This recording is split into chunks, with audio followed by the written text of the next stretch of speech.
Bonsoir Raoul Debeau. Bonsoir. Est-ce que Raoul est cool quand il est face à ses responsabilités? C'est ce que nous allons voir ce soir. Regardez cette image que nous avons tous découvert ensemble dimanche, les résultats de la ville de Liège. Le PTB grimpe de 8% en cité ardente. Au total sur le pays, vous passez de 50 à 156 élus locaux. À Liège, Molenbeek, Herstal, Serein, Charleroi. À chaque fois, les socialistes vous tendent la main. Alors, première question, toute simple. Où, selon vous, y a-t-il des chances que cette alliance rouge-rouge voit le jour?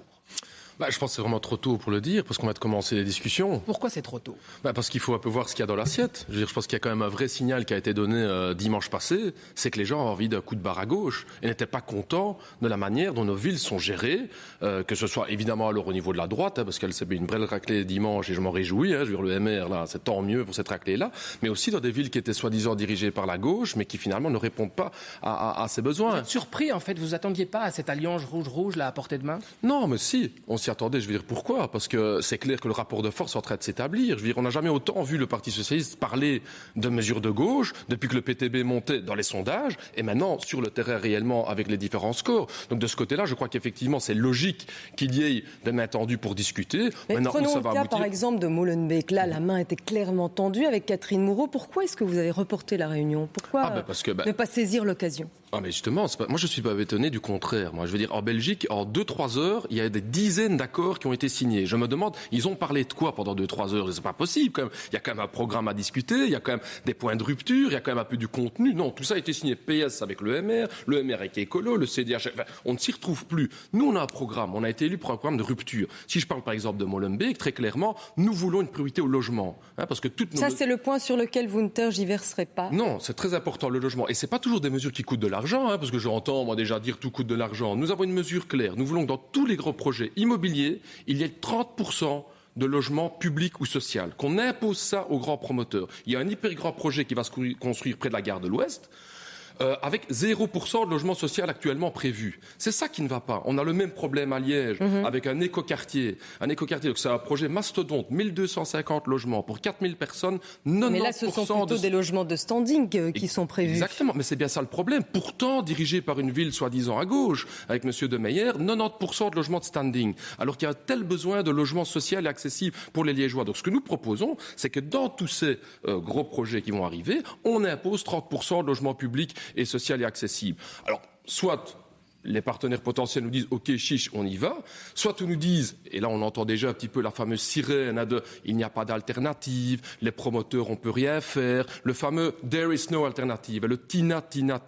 Ça fait maintenant... Raoul Debeau, à un moment donné en Belgique, il y a l'art du compromis. Et que face à un partenaire, il faudra à un moment donné céder certaines choses. Ce qu'on a envie de comprendre, c'est quelle est la ligne rouge. Quel est l'élément à un moment donné qui va vous faire rentrer dans une coalition, peu importe la commune. Alors, donc d'abord sur les compromis, nous on est prêts à faire des compromis. Nous on connaît c'est quoi le combat. Mais vous l'avez jamais fait, vous n'avez jamais gouverné. Là, ces 30 dernières années, une ville en Wallonie. Attendez, quand on faisait 1%, c'est un peu difficile d'aller gouverner. Je veux dire, c'est déjà l'objectif d'avoir un député, c'est déjà pas mal. Donc là c'est la première fois et ça va vite et ça montre que les lignes sont vraiment en train de bouger. Mais à Liège, par exemple, sur quoi vous ne transigerez pas? Donc, par exemple, j'ai expliqué la question de l'écoquartier me semble être hyper important. Il n'existe pas encore. Et le salaire du bourgmestre, par exemple. Le salaire du bourgmestre, ça va être une Vous voulez le très diviser important. par deux, donc ça veut dire qu'on va gagner à peu près quoi en tant que bourgmestre, 2 000 euros par mois? Donc 3 fois le salaire médian. Quand vous avez rencontré Willy De Meyer, parce que vous l'avez rencontré, il répond oui à cette question-là. Il répond favorablement. Non, mais pour l'instant, donc on a eu des rencontres constructives, mais où ils disent oui, on peut analyser, on va voir. Et c'est normal, je crois, dans une première rencontre, sur cette que ça n'est question pas du plus salaire, loin. il répond oui, donc ça vous devrait acter. Tant mieux. Et donc ça vous séduit pas? Mais si, mais ça suffit pas. Attendez, vous croyez quand même pas que juste diminuer le salaire d'un moitié d'un bourgmestre, ça va suffire pour avoir une ville de gauche ici à Liège. Une autre mesure, par exemple, le bureau d'éthique et de transparence qu'on a mis en place, je veux dire, à Barcelone, de manière à ce qu'ils puissent avoir un contrôle citoyen des gens sur le monde politique. J'entends qu'on est frileux, qu'on dit oui, le receveur communal fait déjà ça, on a toujours fait comme ça. Non, nous, ce que nous voulons, c'est une rupture du droit à la ville. Je crois qu'il faut comprendre bien une chose, ce n'est pas une ou deux mesures. Nos villes ont été gérées comme des entreprises pour l'instant, C'est-à-dire dans une vision néolibérale dont le but est d'attirer, et je cite le directeur, politique de M. de Meyer, M. Petercam à Liège, qui dit « Nous voulons nous mettre à plat ventre pour attirer les investisseurs immobiliers, les touristes et les promoteurs. » Et je dis clairement, il faut une rupture là-dessus. Oui, on va prendre une autre de vos propositions. La semaine de 30 heures dans l'administration à Liège, près de 2900 équivalents temps plein. Ça veut dire que ça va coûter près de 30 millions. Comment vous allez financer ça ? Dans notre programme, juste pour être très clair, nous n'avons pas demandé dans la négociation maintenant de passer à 30 heures linéaires. Donc ici, il y a à Charleroi une expérience pilote. Nous n'avons pas qu'on a discuté au niveau des négociations. Mais c'est un message fort qu'on entend en campagne. Vous allez travailler moins pour gagner la même chose. Comment à un moment donné on dépasse la promesse et on entre dans la concrète? On ne peut pas faire tout en 2-3 jours. Le PTB est un parti responsable. Je veux dire, nous on mène un combat. La journée des 8 heures, on n'a pas été la chercher en une fois. Donc nous on est prêt à faire des compromis. C'est pas ça. Le gros problème, c'est que si une accumulation de compromis arrive à la compromission, c'est-à-dire dans le fait qu'on va juste rajouter quelques bancs publics, etc., mais on va continuer à gérer nos communes comme des entreprises privées, ça n'aidera pas. Et sur cette mesure concrète, sur cette mesure de 30 heures, ça fait 30 millions pour les finances liégeoises. Quand on sait la situation des finances à Liège, on ne peut pas se permettre. C'est pour ça qu'on n'a pas proposé de passer dans 30 heures immédiatement au niveau de la ville de Liège dans nos négociations. Pas du tout. On a proposé un projet pilote, par exemple. Donc c'était une idée comme ça, vous allez... Non, pas du tout, mais il faut pouvoir faire des étapes quand même. Il ne faut pas faire croire que le PTB dit que du jour au lendemain, on va faire la révolution demain. On a un parti qui est responsable. On le sait, nous, que les combats sociaux, il faudra du temps pour aller chercher. Moi, il ne faut pas dire que nous, on a été négociés pour dire ce sera tout ou rien, que du contraire. Nous, on a été aux négociations d'une manière constructive. La seule chose que nous voulons, c'est de pouvoir faire des avancées réellement sociales. Ça me paraît vraiment important. Ce qu'on a envie, c'est de dépasser le slogan. Ouais. Prenons par exemple autre ville, Charleroi. Paul Magnette, bourgmestre sortant, a fait les comptes de votre programme. Selon lui, il estime que si on applique le programme du PTB au Carolo, ça fait 2 000 € par an par ménage en plus. Comment on évite d'aller piquer dans la poche des Carolos pour financer votre programme? Premièrement, donc ça faisait faux comme calcul parce qu'évidemment tout ne doit pas se faire tout de suite. Il a mélangé les investissements extraordinaires et ordinaires. Quand nous proposons d'investir dans le logement social, par exemple, donc nous voulons des mesures qui permettent de relancer l'économie. Oui, aujourd'hui, ça ne va pas en Belgique que des centaines de milliers de gens attendent un logement social alors qu'on n'en construit plus. Okay, nous proposons évidemment d'investir là-dedans. Mais ces investissements, évidemment, sont amortis. À la longue, évidemment, les gens vont payer des loyers, évidemment, là-dedans. On va relancer l'emploi. Donc, il faut aussi prendre des mesures qui vont aller à l'encontre de la crise économique du capitalisme. Et donc, avant, les socialistes défendaient ces investissements. Je veux dire, dans les années, il y a 30 ou 40 ans, je veux dire, ils défendaient encore ça. Nous, maintenant, avec le PTB, on dit, il faut investir là-dedans. Vous ne répondez pas à la question du financement. Mais si, bien sûr. Alors, les pistes de financement sont très claires. Nous avons mis des pistes de financement en avant au niveau des communes. Par exemple, il y a des marges. La taxe industrielle compensatoire. Comment on explique qu'une entreprise qui se trouve sur le territoire de Flémal paye une taxe industrielle compensatoire, mais à Liège, la grande entreprise InBev ne paye pas de taxe industrielle compensatoire. Et donc on va mettre des taxes à Liège, et comme ça on va faire fuir les entreprises qui iront... Vous ne craignez pas que ce soit contre-productif d'un point de vue économique? Non, mais justement, non. Je veux dire, au nom de cette sacro-sainte compétitivité, on n'arrête pas de faire payer les citoyens, parce que nous, on vient chercher. M. Magnette, il augmente l'impôt des personnes physiques pour les Carolos. Je veux dire, ça, on fait payer sans problème. On augmente le parking payant. Ça, on fait payer les citoyens sans problème. Mais les entreprises ne doivent pas contribuer. La taxe sur la force motrice, oui, elle doit être augmentée. Si une autre idée, une autre piste que le PTB a mis en avant. Pourquoi on n'irait pas taxer les grandes surfaces de plus de 400 mètres carrés? Pas le petit magasin qui paye déjà à fond tous ses impôts, etc. Mais la grande surface de plus de 600 mètres carrés. On peut demander des taxes là-dessus. Donc ce sont quand même des alternatives. On peut demander des taxes dans une commune, sauf qu'on sait très bien que la grande surface, elle va faire quelques kilomètres plus loin, elle ira dans la commune d'à côté. C'est pour ça qu'il y a des politiques régionales. La petite commune toute seule, elle ne peut pas à un moment donné donner une dynamique entièrement sur des questions de transport, sur des questions justement de zoning. Ce sont les compétences régionalisées. Non, mais pas du tout. Les grandes villes peuvent vraiment donner le ton. Mais où je vous rejoins, c'est qu'effectivement, il y a une dynamique régionale qu'il faut avoir. Cette concurrence entre communes est organisée par la région et qu'elle était dirigée par le PSCDH ou par le MR, il y avait cette mise en concurrence des subsides. Il faudrait voir un peu tous ces bourgmestres en train de se mettre en concurrence. Je veux du subside, je veux du subside. Il faut une harmonie au niveau du territoire. Nous nous sommes battus contre le fait qu'on installe des centres commerciaux aux périphéries de toutes ces communes pour détruire quoi? L'ensemble du commerce des centres-villes. Donc oui, il faut une démarche régionale, mais c'est pour ça que les grandes villes, et ça tombe bien, c'est l'endroit où le PTB est le plus fort, les grandes villes doivent mettre un rapport de force en place. Et je crois réellement que dans les années à venir, nous allons pouvoir arracher un refinancement des communes. Parce qu'il faut arrêter de mentir. Moi, je vois dans les communes, dans 6 ans à Liège, on nous pousse à choisir entre la peste et le choléra. Le tax shift va coûter des millions aux communes. La réforme des poids APE va coûter des millions aux communes. Toute cette austérité décidée par les partis au fédéral, et je vous rappelle qu'ils sont tous au fédéral et au régional, va être appliquée au niveau des communes. Nous refusons, comme parti de gauche, de devoir choisir entre la peste et le choléra. Il faut une résistance. Attendez, monsieur Beganisio, parce que c'est une idée importante pour moi. Les communes doivent rentrer en résistance. Des communes dirigées par le PTB auront des bourgmestres qui appelleront à cette fronde. Que peuvent faire des petites communes? Par exemple, vous parlez de la gratuité des transports en commun à Herstal. Comment vous allez faire ça? Non, mais donc là, on a fait cette proposition là, pour l'ensemble de l'arrondissement de Liège. Donc, quand on prend la ville de Dunkerque, une ville de 200 000 habitants, donc la même taille que Liège, quand on parle des coûts, de ce que ça va coûter. Je reviendrai tout à l'heure sur comment payer ça. Mais est-ce qu'on parle d'abord des coûts de ne pas établir cette gratuité? C'est-à-dire le nombre d'enfants qui sont malades à cause des particules fines. Le nombre de convois, dès qu'ils ont établi la gratuité à Dunkerque, il y a une diminution de 60%. La question, c'est comment la mettre en place. Non, mais je parle d'abord ici financièrement aussi. 60% des diminutions des incivilités dedans.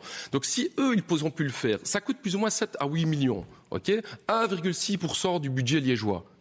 Vous avez une diminution de tout ce qui est dépenses, de contrôle, etc. Donc on doit pouvoir sortir du cadre. Je crois que c'est un signal important. Nos villes ne doivent plus être dirigées au niveau de la compétitivité et du fric, mais doivent investir dans le social. Et ça va nous rapporter, ce Yadisseux, l'utilisation de la voiture. Combien ça nous coûte d'argent, les bouchons, au niveau économique? C'est ça qu'il faut résoudre. Moi, à Liège, je ne peux pas accepter que pendant une demi-heure, les gens restent complètement bloqués, alors qu'on pourrait trouver des alternatives comme le transport public gratuit. Raoul Edebourg, on va jeter un petit regard sur ce qui se passe au nord du pays, que vous le connaissez bien, parce que le PTB qui négocie avec l'EPS, ça fait bondir chez les copains du nord du pays. Certains ne comprennent pas pourquoi justement le cordon sanitaire est respecté vis-à-vis de l'extrême droite et ne l'est pas vis-à-vis de l'extrême gauche. On écoute Rick Torfs, un ancien sénateur CDLV.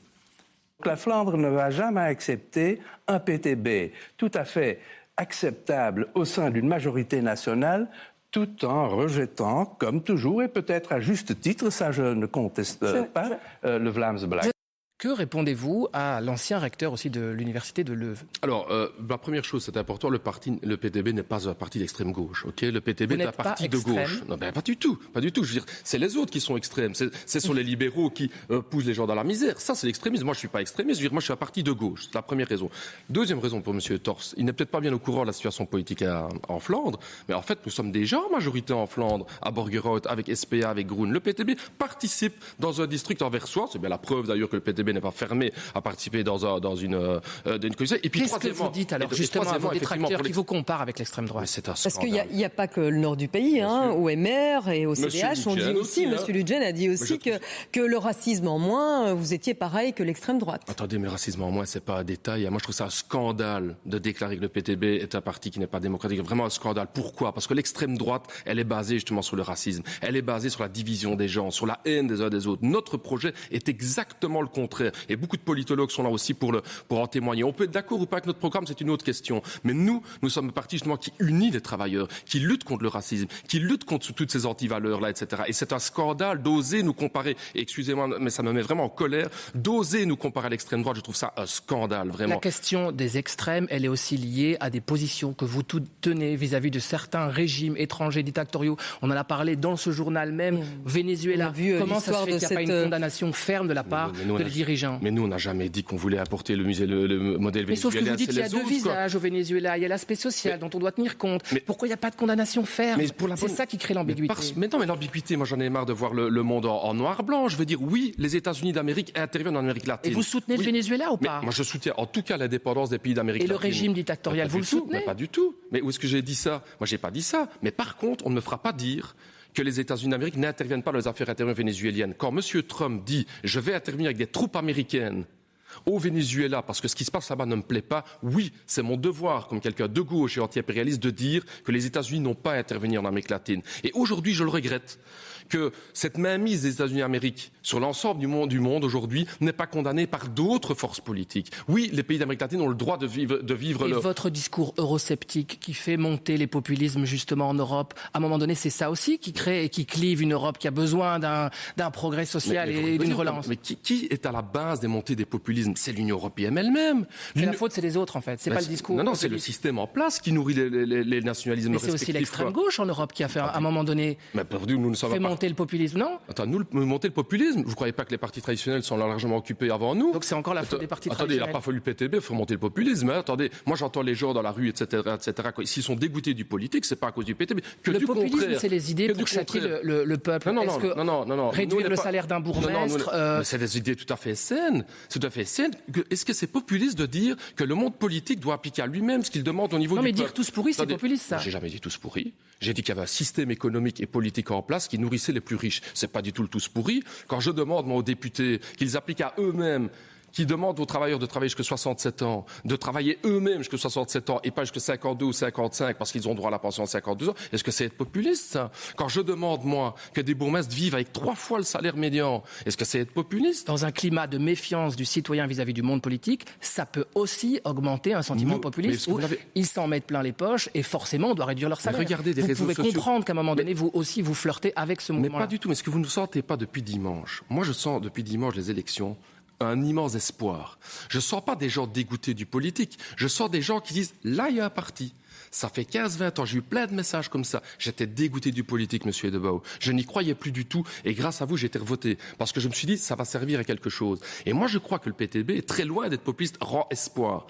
Par contre, par rapport à nos électeurs, nous, on doit être très honnêtes. C'est de leur dire qu'il faudra mener un combat ensemble. Les élus Raoul ne Edebao, pas. Justement, revenons sur les résultats de ce scrutin communal qui vous a surpris vous-même. Est-ce que vous ne pensez pas que ça va compliquer encore un peu plus la donne pour les élections fédérales de mai 2019 ? Est-ce qu'on ne risque pas d'arriver à un gouvernement impossible à former ? Écoutez, s'il y a une chose qui est claire en Belgique en tout cas, c'est que quand le PTB n'était pas encore présent au Parlement en 2011, il y avait déjà une crise de 580 jours. Donc ça va être difficile de dire que c'est à cause du PTB qu'ils vont encore remettre 500 jours. Donc ça c'est très clair. Mais sur le côté communautaire, moi je pense qu'on est la solution avec le PTB. Nous sommes encore le dernier parti dans lequel les amis flamands, bruxellois et wallons, on est ensemble dans un seul parti. Mais vous attendez quoi alors pour gouverner ? Une majorité absolue ? Non, mais pas non. Non, mais c'est pour ça qu'on discute justement. Je veux dire, on doit pouvoir discuter, mais il faut une rupture. Cette rupture, il nous la faut aussi au nord du pays. Le PTB a percé à Gand, deuxième ville de Flandre, avec 3 élus. Le PTB 7%. Le PTB a percé à Hasselt, à Leuven. On a percé. Mais alors, vous allez y aller au pouvoir ou pas ? Ah ben j'espère bien. Mais la question, c'est de savoir sur quel programme. Et je dois vous avouer que dans le climat politique ambiant où des partis nous ont répété pendant 25-30 ans qu'il n'y a pas d'alternative, qu'on a voté des mesures de droite comme la chasse aux chômeurs parce qu'il n'y avait pas d'alternative, qu'on a privatisé les services publics parce qu'il n'y a pas d'alternative, nous on dit si, il y a une alternative et on va se battre pour. Merci Raoul Edebao d'avoir été l'invité de Jeudi en Prime. Merci Thomas Gadisseux, c'est la fin de ce journal. Merci de nous avoir suivis et à très bientôt.